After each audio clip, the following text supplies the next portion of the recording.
I want to welcome our keynote, Seijas, who is deeply committed to supporting educators and those in school spaces and connecting with their authentic self. And she's had an incredible journey and held so many different roles within this work. I am excited to introduce you and to welcome you to our community. Hand it over to you, Michelle. Thank you. Hello, all. I'm excited to be with you on day 3. I've been popping in and out over the last couple of days, and there's so much connection from what I've heard the last couple of days that I hopefully will be able to tag in to some of the conversation we're going to have today. I'm going to go ahead and get us kicked off. Also, alongside of this deck, there is a worksheet that goes along with it for any notes. It also has some of the stuff in it. I put my teacher hat back on and has some notes for you as well on healing. So hopefully that's something you can take with you afterwards as well to continue some of the practices we're going to talk about today. There we go. Okay. So our focus for today, we're going to be acknowledging the ways that trauma shows up in our school systems and selecting practices that will support you with metabolizing energy in your body. And so we're going to talk a bit about how our bodies are holding a lot of what's happening in these systems around us that a lot of times are very oppressive and not honoring of all the people that are in them. And we want to go back and forth in this conversation because we have this opportunity to look at ourselves, but to also the ways that that impacts the system and the ways that the system is impacting us. And it's very symbiotic and it goes back and forth. So sometimes when the systems aren't healthy, that can mean that we are less likely to feel healthy. But on the flip side, when we start to engage in practices that bring more healing to our bodies, that changes the energy and can also give more opportunity for change in the environments that we're in. And actually, I thought a lot of what Cam talked about yesterday aligns with that. So I'll be tapping into a bit of what he said yesterday too. So who am I and why am I the person that should be talking about this? So you heard a little bit about some of the work I've done, but essentially the part I want to highlight is that during my time working in schools and in nonprofits, essentially I had to step out because I was burnt out.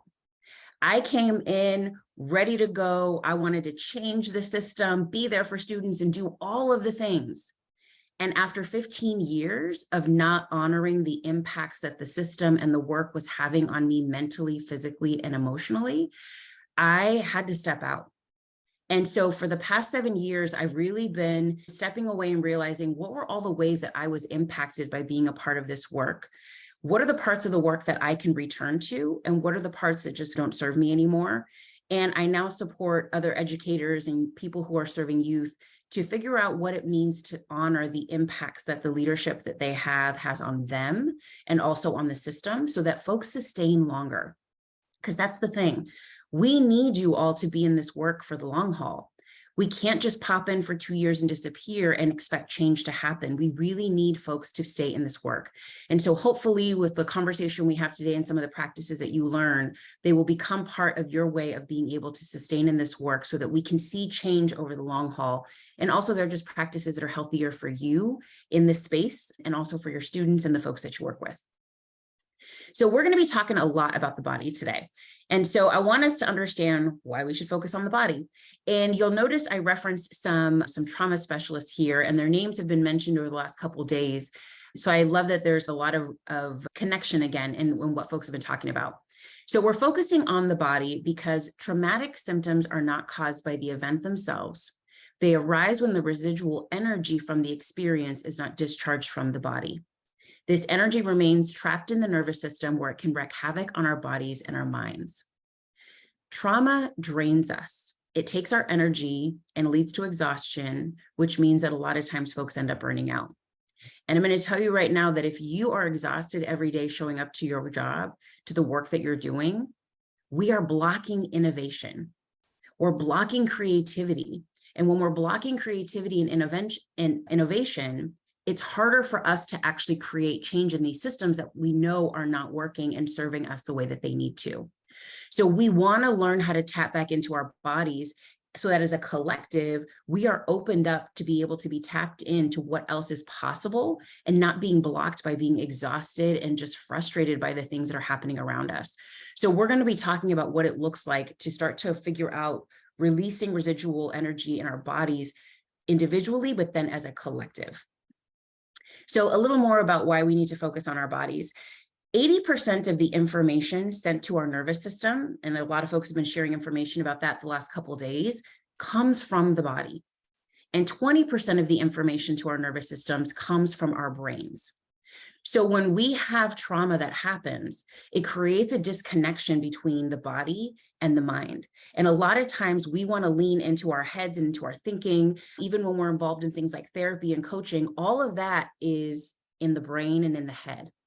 That's leaving out 80% of potential for healing and for creativity and innovation. So when we're going through healing practices, what we're really doing is we're reconnecting our body and our brain so that we have full capacity for healing. And then on the flip side of that, full capacity for leaning into our intuition and what else is possible in the spaces that we're in. So I want to share some terms that can define what you might be experiencing in your work context related to some of the trauma experiences you're having and maybe some of the disconnection between what's possible and what currently exists. So the first one I'll mention is compassion fatigue.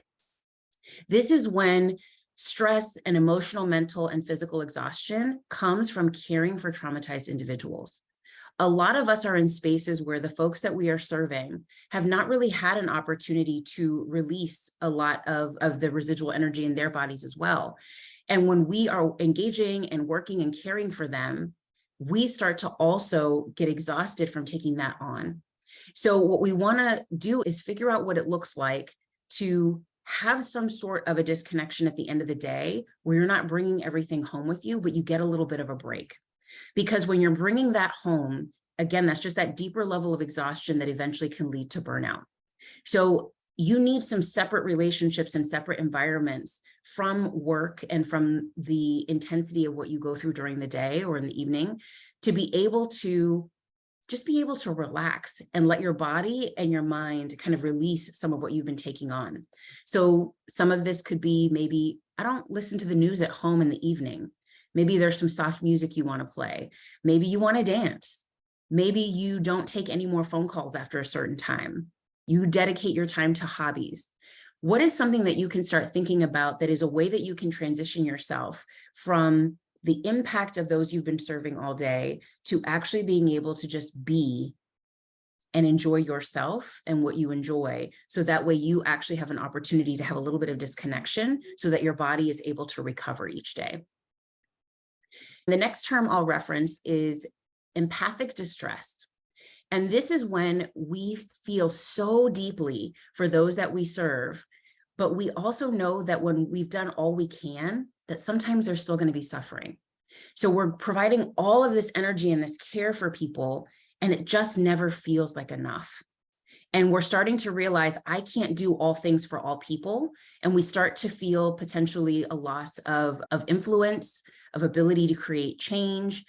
And what we want to do to be able to release some of this is to be able to turn inward and start to realize that the most influence we can have and the most impact we can have is actually on ourselves first. So when we bring the energy and we're able to come back to ourselves, we can realize with mindfulness, right now in this moment, this is where I can have impact. This is where I can have influence on myself to regain energy, tap back into my intuition and my creativity to then be available to serve my people again.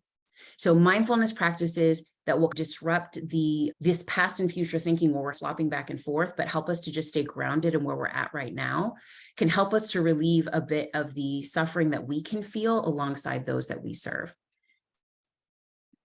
And then the last one I'll mention is secondary trauma.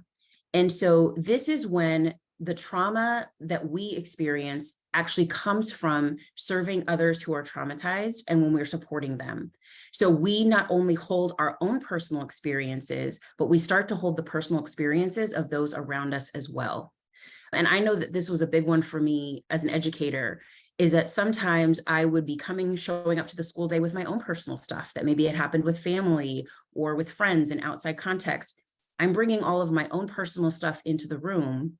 And then along with that, I would be experiencing and also holding all of my students.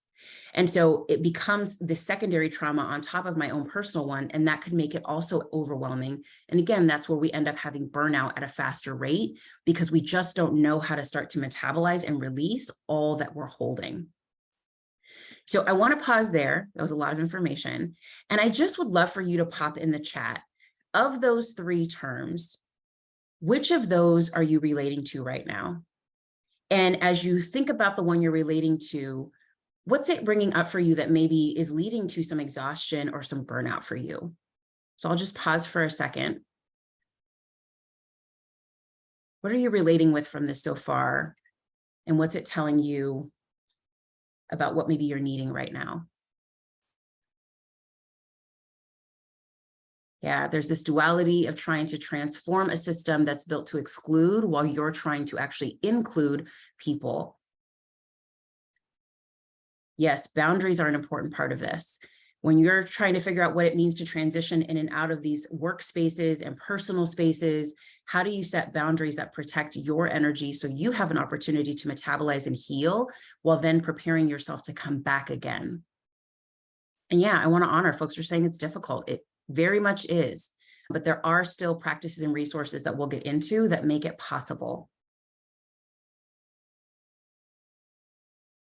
Yeah, a lot of fatigue, distress, yes. All right, so let's figure out what is that. So let's talk a little bit more about the impacts, and then we're going to get into what can we actually do for ourselves and what can you also do within the system you're in.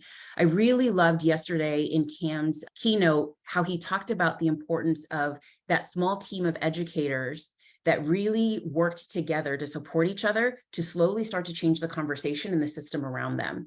And in the same way, I want you to be thinking about that as we're going through some of these practices, because these practices are some that you can see which ones call to you to maybe become part of your practice throughout the day or at the end of the day to really start to process and metabolize the energy that's the residual energy in your body.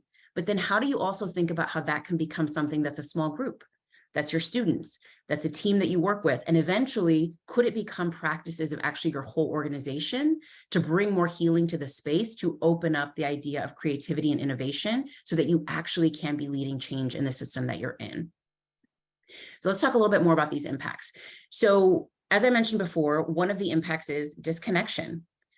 A lot of times in systems where we are moving super fast and all this trauma is kind of bumping up against each other, we start to have a lot of experiences not being seen, heard, or known. That could be you, that could be the youth that you serve, but trauma and not metabolizing that energy can lead to a lot of disconnection.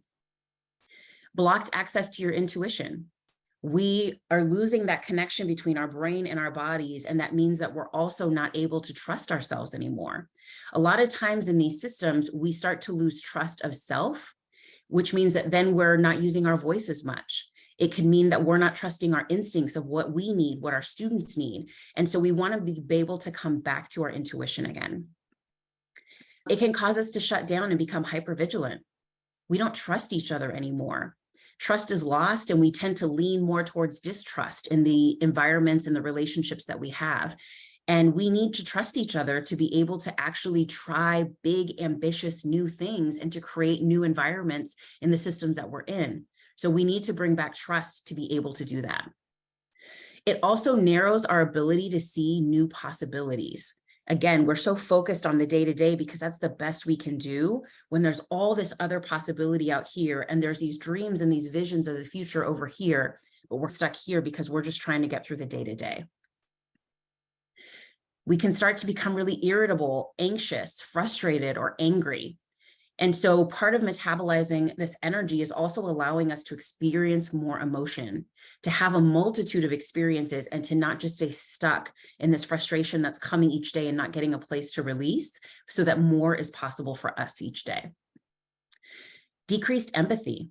If you're consistently bringing a lot of empathy to the work that you're doing and you're feeling this distress of it not really impacting the space that you're in, you can start to be like, I'm going to protect myself.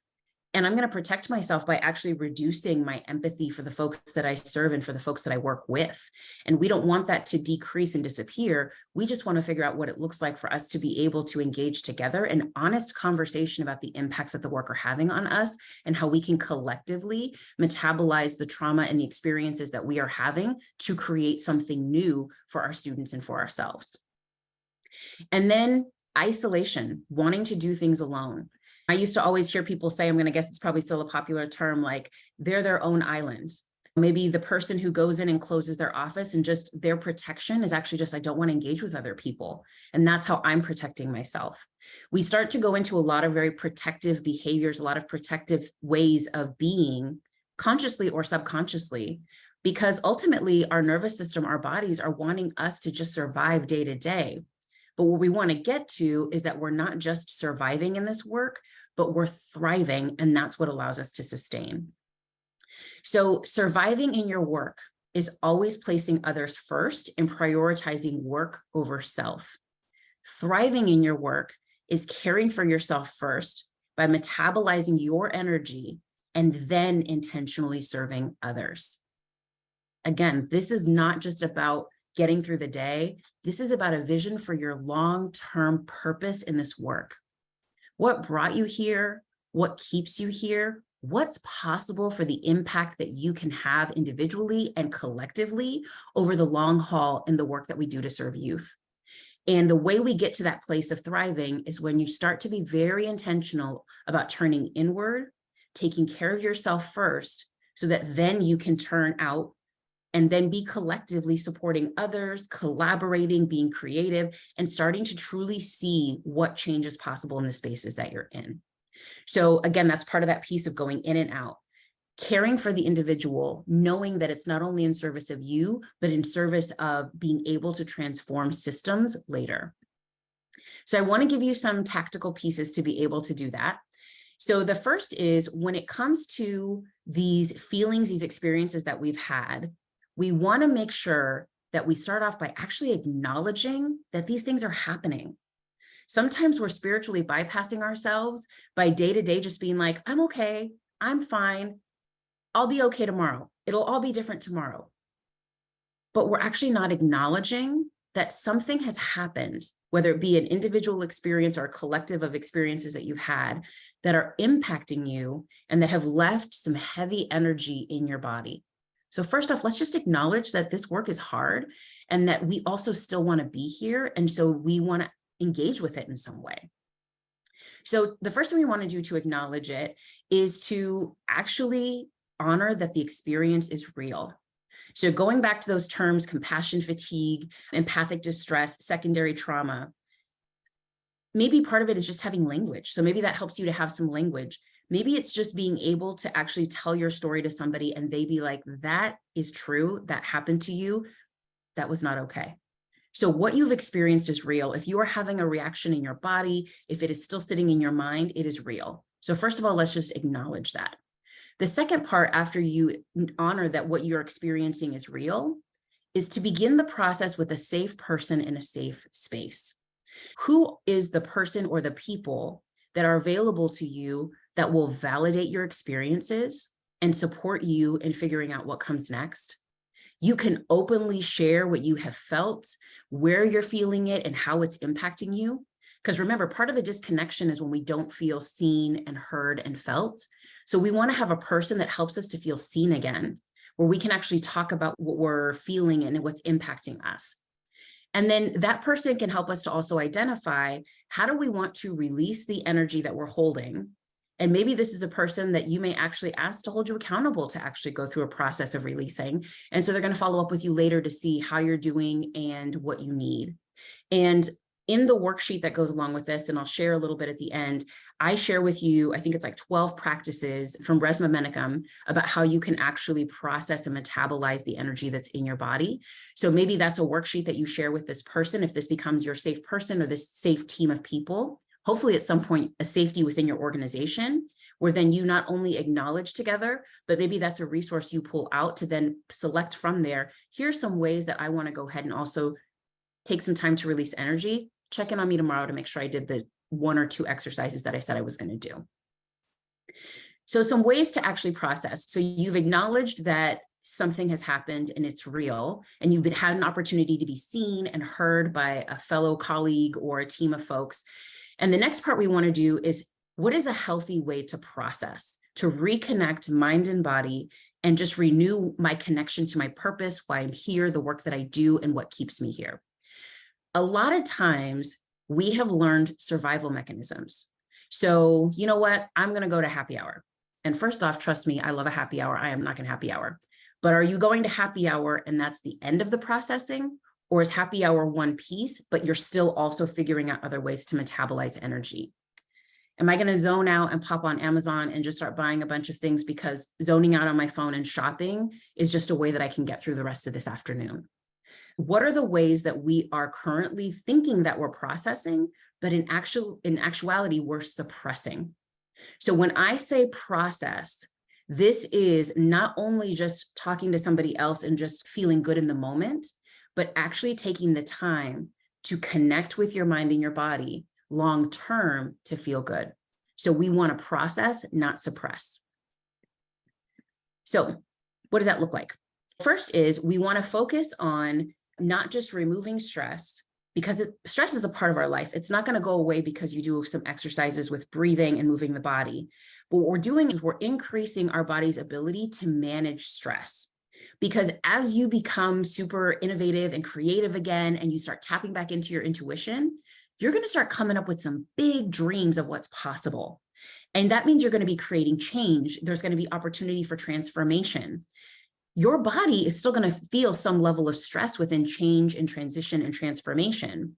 So what we're learning is, how do we manage that as we start to create change and as we start to move forward with new possibilities in our systems? So it's not removing, it's just learning how to set it aside and decrease its ability to get in the way of the work that you want to do. Also, this is the foundation for healing. It's not the entire healing journey. This is the foundation for your healing. It's not the whole journey. So I also just want to name that there still is a place for therapy and coaching and groups of folks that you can process and engage with. So this, I want to just keep reminding you, it goes back and forth.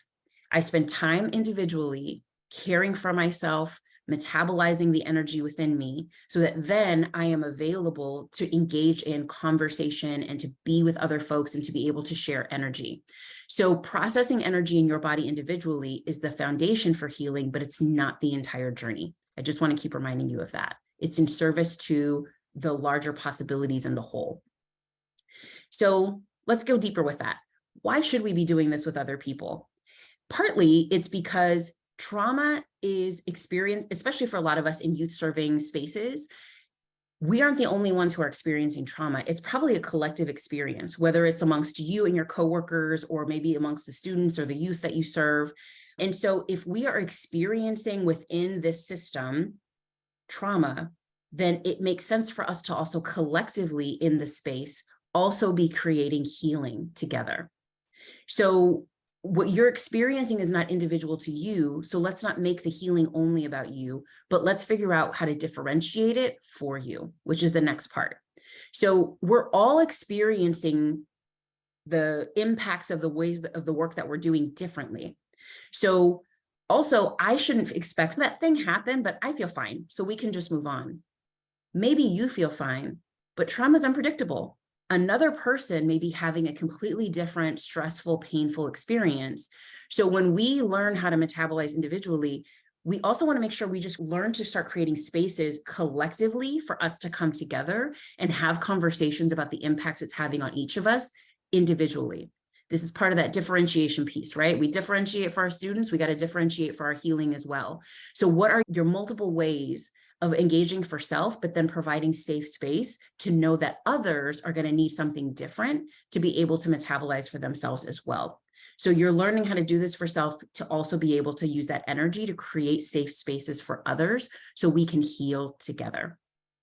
And then the last one I'll mention is that healing involves discomfort, but it does not mean that we should refuse to do the healing. It just means that over time, it's going to get more painful if we refuse to do it. So collectively, if we keep experiencing things, but not talking about them, not creating space in our meetings or in our events that we have together to actually process and metabolize together, then what happens is we keep putting off the healing, thinking like it'll get better, but it doesn't. It gets more uncomfortable and it can be more painful later to try to come back and reset ourselves and try to now, oh, we're ready to do some strategic planning. Really? For 5 years, we haven't been honoring the hurt in the space. For 5 years, we haven't been honoring the ways that our students are being traumatized in this space, the ways that I have been, and how that's all hitting up against each other. And we haven't actually done anything to calm it, to bring safety, and to allow ourselves to even dream about what else would be possible in the next few years. A lot of times in these spaces, we get so caught up in the technical things, and I get it, right? We have all these laws to follow and these technical things that we have to do with policy and all the other things, that we forget the human experience that's happening alongside of that. And that just means that we're putting off healing and just creating a more painful and more traumatized space that is struggling to see what else is possible for our institutions. We have to start figuring out what it looks like to feel uncomfortable in the moment, to just allow the things to come up, to talk about them, to process them, knowing that if we allow this discomfort now, there's going to be less pain and more possibility on the other side for people to be able to maximize their potential and to be in purpose and to be doing the work that they came here to do, and for our students to be able to see what's possible for them long term and not just in this moment and survival day to day. We want to get to that place of being able to thrive. A couple other notes on healing. I just want to mention again, life is lifing. Whether you are in the current role that you're in, the current institution you're in, or you go to another one, there are just going to be over and over again times when life will trigger us. And so our response is what shows how deeply we are caring to our healing when those moments come. So over time, what we're really paying attention to is the frequency, duration, and intensity of our response to these. Is it happening every day, or is it happening once a month? Are you upset for the whole entire day? Or do you just need 30 minutes to breathe, reset yourself, and you can come back? Is the intensity that you are just telling everybody off? Or is the intensity, I'm frustrated in this moment and I need to talk about it, and you can actually in the moment feel the intensity, but also decrease it at the same time? So those are the markers that you want to pay attention to: frequency, duration, and intensity over time. The goal is to change our relationship to the triggers that we're experiencing, not making them disappear. And we need to give ourselves grace in the space. It's not going to look perfect. You're not going to now do this and be like, bam, I'm healed, all is good, all this innovation is happening, and I am tapped into my intuition. It may take months before you feel that. You may have a day when it is euphoric and you feel so light and everything feels great. And then a week later, there's some heaviness that comes back.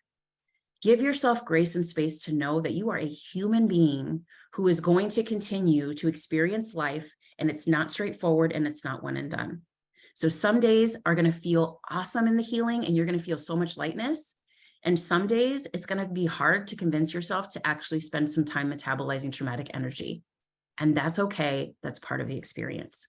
How do we give ourselves grace and still have the ability to talk it out and acknowledge it with someone, but know that maybe today I'm not in a place to process? So let's get into a couple practices before I wrap us up. So first off, the vagus nerve. So with the vagus nerve, a lot of folks have been talking about this, so I'm not going to go super deep, but essentially this is the unifying organ through our entire nervous system that communicates to us when we are safe and we are calm and we can relax. It's also the place where we can have messages of flight, fawn, freeze. And so we want to make sure that we can be more conscious of how we are communicating in our body through the vagus nerve. So you can start to make it more of a conscious and deliberate experience as opposed to something that's just happening to you because it's all this subconscious activity and vibration and movement that you're not even aware is happening. So I want to share with you some practices till we wrap up. And as I mentioned, these are all in the worksheet with detailed explanation of what each one is. I would say with these practices, actually, I'll go ahead and just pop them up. With these practices, we want to make sure that you're practicing them on a regular basis so that they become a natural place that you go in moments of stress or when there's a trigger. So you are teaching your body how to find calm and relaxation. And then when you can do that for yourself, maybe these are practices that you start to add to your team. Maybe your team does them together on a regular basis. Then maybe you have openness where your whole organization can do these together on a regular basis. So again, starting with self, getting comfortable with these, maybe practicing them, maybe pick one or two to do on a regular basis to see which one eventually becomes one that feels, or the couple that feel the most natural. Taking a minute or two after each practice just to see how it feels in your body. And over time, as you realize the ones that work for you, maybe you have your 3 that you lean on a regular basis, then eventually you can figure out what it looks like for your organization. Maybe your organization likes to do a chant together to wrap up time together or to open up time. Maybe your team likes to spend time doing 20s, which is rotations of joints. Maybe your team likes to do 20s together whenever you are having a difficult day or you're in preparation for something that's coming, because you know that's something that helps you all to just in together physically be in a space together and moving and practicing. So figure out what this looks like for you individually, and then start to expand that out. And again, this makes me think of Cam yesterday and his conversation about how they started as a team of people who were very committed to social justice. And they little by little figured out what practices could be spread to team meetings, to the organization at large. Now statewide or nationally, what does it look like to share these practices? Start with yourself and then see where there's opportunity for you to start doing this collectively in the spaces that you're in. Start moving energy, start opening up potential for innovation and excitement and creativity and new visions of what's possible. And then with that, you'll be able to use these as ways to move the energy that you have. There's tons of studies about how animals do this regularly. They use vibrational sounds to bring each other together. They use vibrational sounds to actually heal after maybe something really in the animal world traumatic has happened. So how do we do that as well to call in our people, to be able to spend time with each other and to be able to do this work? So I'm going to end us with one last set of questions that I'd like to just leave you with. There we go. As we close, I would just love for you to think about, what have you been holding in the systems that you're working in?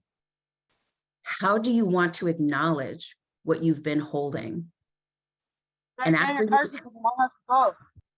you acknowledge, how do you want to process that trauma? Think about it individually, then think about a small group you could start to spread it to, and how could it eventually become a systematic process for you as a collective to metabolize energy to open up new possibility for change in the spaces that you're in. If we keep suppressing and ignoring the realities of where we're at, we're going to block so much possibility of what else can exist in those spaces that we're in. So let's start to acknowledge and process individually and then collectively and change the systems that we're in. Because once we spend some time transforming self, we will definitely be able to transform the systems that we're in. So let me know how it goes. I would love to hear from you how these practices become part of your individual routine and hopefully become part of a collective routine, and what change is possible and what starts to happen on the other end of all of that. So stay in touch. I'd love to hear your thoughts, your thinking, and your learnings over time. And for those of you who are interested, if you go to my website, I do have an email that I send out every Tuesday where I just share thoughts on what I'm seeing in coaching spaces and opportunities for healing. So thank you all for our time today. Thank you. Thank you so much, Michelle. I invite folks to take a deep breath in and reflect on how that landed for you. Give space to the words that are reverberating for you, the ideas, the questions percolating within you, the feelings that brought up. I saw some real vulnerable and honest sharing in the chat around how much longing exists within us for real, authentic community and spaces to be seen and heard, to be witnessed. Thank you so much for that.